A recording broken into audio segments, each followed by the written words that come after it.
Life is both constant motion and yet always still. This sounds impossible, doesn't it? A paradox you can't quite hold in your hands. Every moment passes, every heartbeat fades into silence, every river rushes forward. And yet, somehow, when you stop and look, life is also always here. Right now, unchanging in its very movement. It is like a river that never stops flowing, and yet never leaves. Stand by the bank of a great river for a while. Watch the water rush past you, endless and ungraspable. Try to grab a handful of it, and it slips through your fingers. Try to stop it, and it only surges harder around your resistance. But stay still, simply observe, and you realize something strange. The river has never left. Though every drop has changed, its presence is constant. This is life, forever moving, forever arriving. And yet, we often live as though life were a solid object to be held, controlled, and secured once and for all.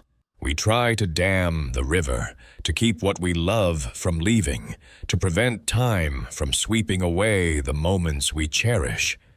We hoard, we cling, we demand permanence from what was born to move. And then we suffer, because the river never stops, no matter how tight our grip. The paradox, then, is this. The more we cling to life, the more it slips away. The more we let it flow, the more we actually dwell in it. Think about that for a moment.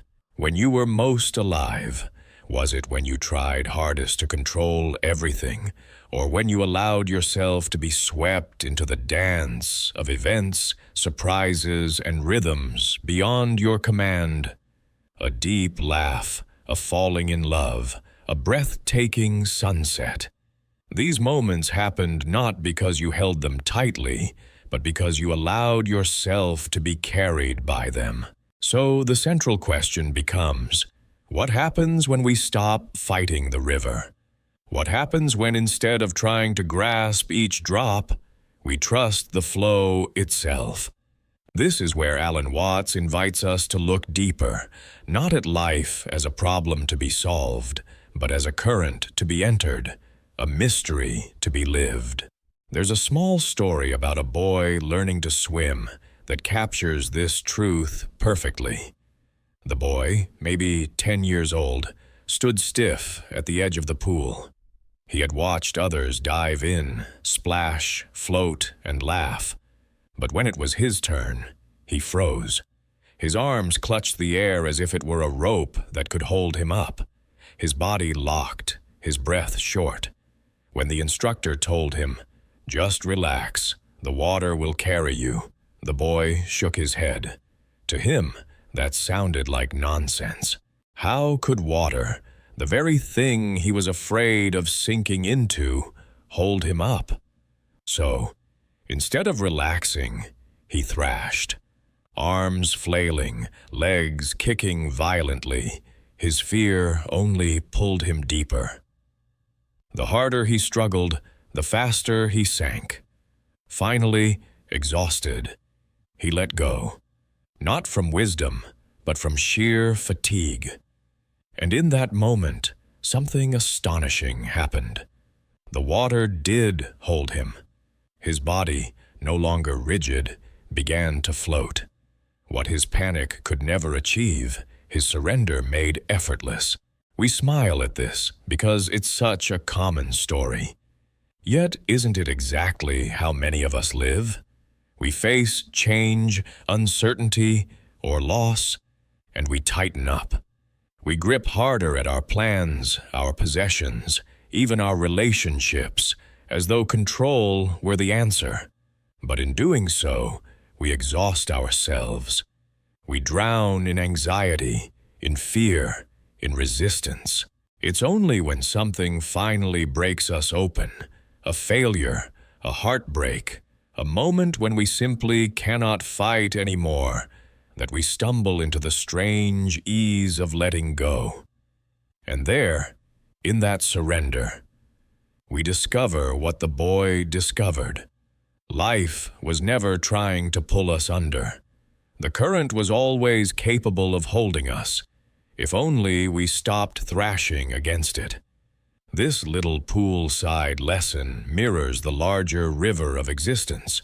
The flow of life is not against us, though it may carry us in directions we didn't expect. When we stiffen, we suffer. When we soften, we float. And so the question lingers, whispering inside us. If a child can trust the water and find ease, what might happen if we trusted the flow of our own lives? From that small story of the boy in the pool, a larger truth emerges, one that nature has been whispering to us since the beginning of time. Life itself is not a battlefield to be conquered, but a river to be entered. The more we stiffen, the more we sink, the more we trust, the more we float. Think about rivers, forests, and seasons. The river does not strain to reach the sea. The tree does not force itself to grow leaves in winter. The ocean waves do not apologize for retreating after every advance. Nature moves with an effortless rhythm, growth and decay, arrival and departure, birth and death. Nothing is clutched, nothing is forced, and yet everything arrives right on time. We humans, however, often forget this rhythm. We imagine we are separate from the river, as if life were something outside of us that we must control. We build schedules, make rules, fight against endings, resist uncertainty. And then we wonder why we feel anxious, tired, and restless. It's as if we've been trying to row upstream, convinced the only way forward is against the current. Alan Watts once put it simply, "The river is not something outside of you. You are the river." This is not just poetic language. It's a reminder of alignment. The flow of life is not an enemy you must conquer. It is the very movement of your own being. When you recognize this, you begin to see that trust is not weakness. Letting go is not giving up. It is participation.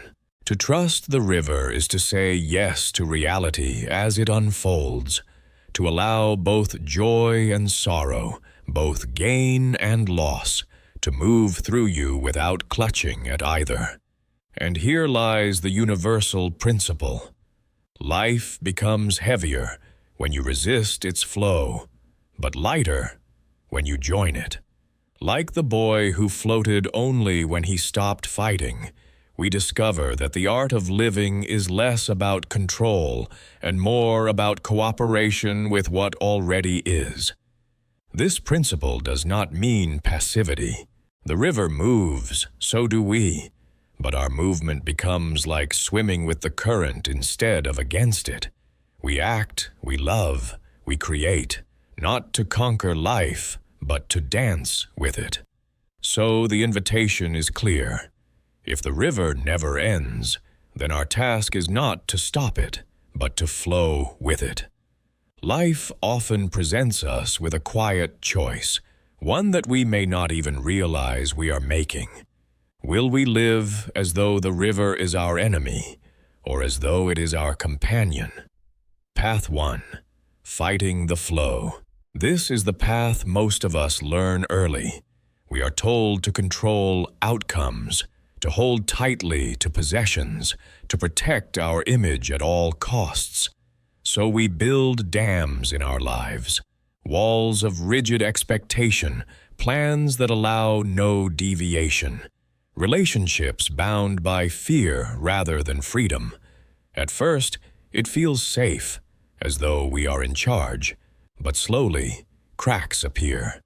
The water builds behind the dam. Stress accumulates. Anxiety leaks through. Eventually, either the dam bursts or we collapse under the strain of keeping it intact. In this path, life feels like a constant battle, exhausting, lonely, and brittle. Path 2. Flowing with it. Then there is another way, the way of trust. Imagine a musician who does not try to dominate the orchestra, but listens, adjusts, and weaves their instrument into the collective sound. Or think of a forest. No tree commands the others, yet together they form a living harmony. Here, control is not abandoned but transformed, from domination into participation. Life becomes less about securing every outcome and more about moving with what arises. On this path, there is still effort, but it is effortless effort, like swimming with the current instead of against it. The difference between the two is profound. The first leaves us tense, isolated, always one step away from collapse. The second opens us to connection, freedom, and a strange ease, even in the midst of challenge. Alan Watts often reminded us, to resist change is to resist life itself. The one-liner is simple. When you try to own the river, you lose it. When you join the river, you are carried. So the question is not whether the river flows. It always will. The question is, which path will you take? Will you clutch until your arms grow tired, or will you finally discover the ease of being carried by something larger than yourself? There comes a point, if you follow the river long enough, when you realize something unsettling. You don't actually know where it's going.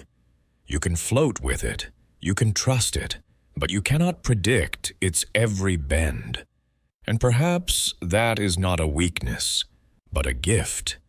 We live in a culture obsessed with certainty.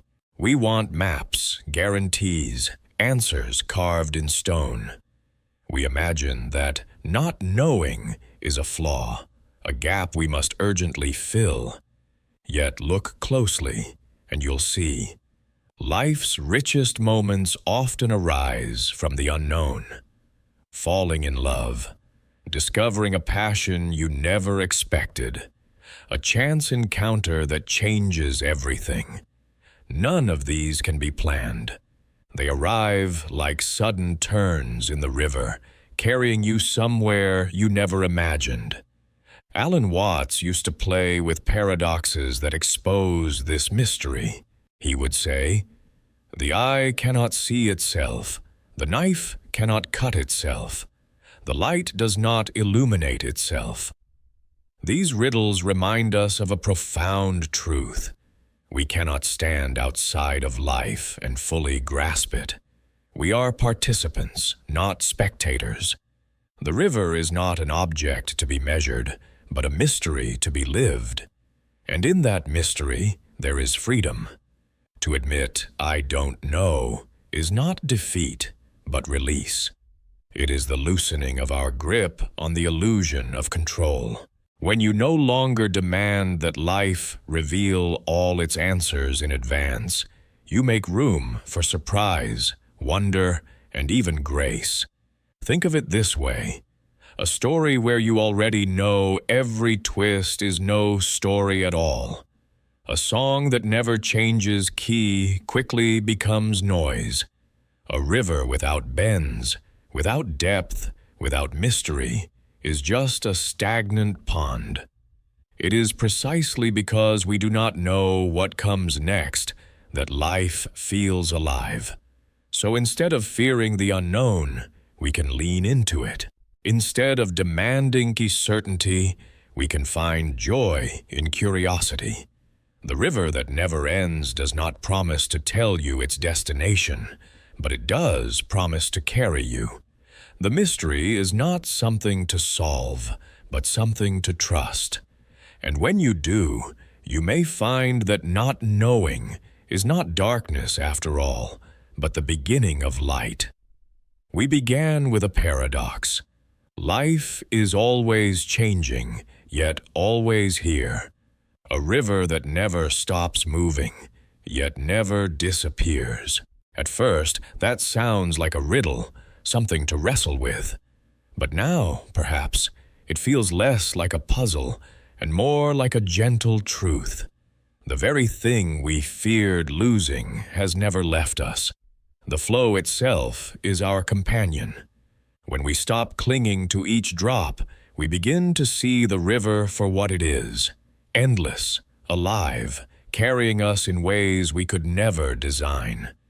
Impermanence is no longer the thief we once thought it was, but the very music of existence, the laughter that fades, the sunset that dies into night, the love that changes form. None of these are losses, but transformations. Without endings, there could be no beginnings. Without letting go, there could be no flow. Alan Watts often reminded us, the only way to make sense out of change is to plunge into it, move with it, and join the dance. This is the invitation of the river, not to resist, not to demand permanence, but to join the current as it carries us into the unknown. And isn't that what we truly long for? Not a life frozen in perfection, but a life alive with movement, surprise, and depth. The joy of being part of something vast, a flow that was here before us and will continue long after us. So let us return to the paradox with new eyes. The more you release, the more life gives you. The more you let the river move, the more you realize you were never separate from it. Closing your eyes for a moment, you might even feel it, the pulse of your own breath, the beating of your heart, the invisible current of time sweeping through you. This, too, is the river. And it does not need to be grasped. It only needs to be trusted. So here is the invitation. As we end, trust the river that never ends. Let it carry you. Let it teach you. Let it transform you.